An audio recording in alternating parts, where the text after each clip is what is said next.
আউযু বিল্লাহি মিনাশ শাইতানির রাজিম। বিসমিল্লাহির রহমানির রহিম। শুরু করছি মহান রাব্বুল আলামিনের নামে, যিনি বড়ই মেহেরবান এবং পরম দয়ালু।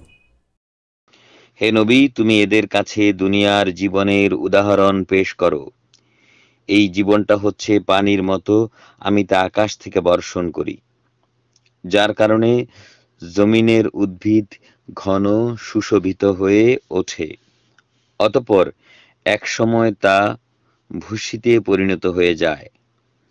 বাতাস তা উড়িয়ে নেয়। মূলত আল্লাহ তাআলা সবকিছুর ওপর প্রচণ্ডভাবে ক্ষমতাবান। আসলে ধন সম্পদ ও সন্তান সন্ততি হচ্ছে তোমাদের পার্থিব জীবনের কতিপয় অস্থায়ী সৌন্দর্য মাত্র। চিরস্থায়ী বিষয় হচ্ছে মানুষের নেক কাজসমূহ তোমার মালিকের কাছে পুরস্কার পাওয়ার জন্যে তা অনেক ভালো। আর কোনো কল্যাণময় কিছু কামনা হিসেবেও তা হচ্ছে উত্তম। যেদিন আমি পাহাড় সমূহকে চলমান করে সরিয়ে দেব এবং তুমি পৃথিবীকে দেখবে তা একটি শূন্য প্রান্তর, সেই দিন আমি তাদের মানবকুলকে এক জায়গায় জড়ো করব। তাদের কোনো একজনকেও সেদিন আমি বাদ দেব না। তাদের সবাইকে তোমার মালিকের সামনে সারিবদ্ধভাবে এনে হাজির করা হবে। অতঃপর আমি বলবো, আজ তোমরা সবাই আমার কাছে এসে গেছো, ঠিক যেমনি করে আমি তোমাদের প্রথমবার পয়দা করেছিলাম, কিন্তু তোমরা অনেকেই মনে করতে আমি তোমাদের আমার কাছে হাজির করার জন্যে কোনো সময় সূচি নির্ধারণ করে রাখিনি। অতঃপর তাদের সামনে আমলনামা রাখা হবে। তখন নাফরমান ব্যক্তিদের তুমি দেখবে, সে আমলনামায় যা কিছু লিপিবদ্ধ আছে তার কারণে তারা খুবই আতঙ্কগ্রস্ত থাকবে।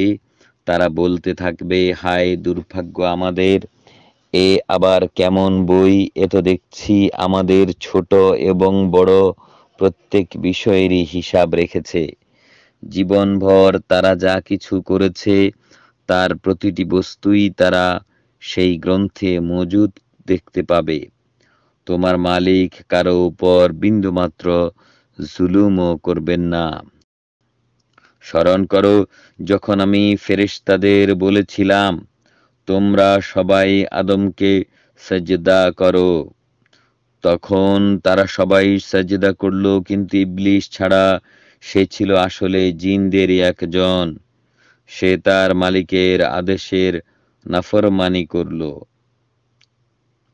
এরপর তোমরা কি তাকে এবং তার বংশধরদের আমার বদলে তোমাদের অভিভাবক হিসেবে গ্রহণ করবে, অথচ সে তোমাদের প্রকাশ্য দুশমন?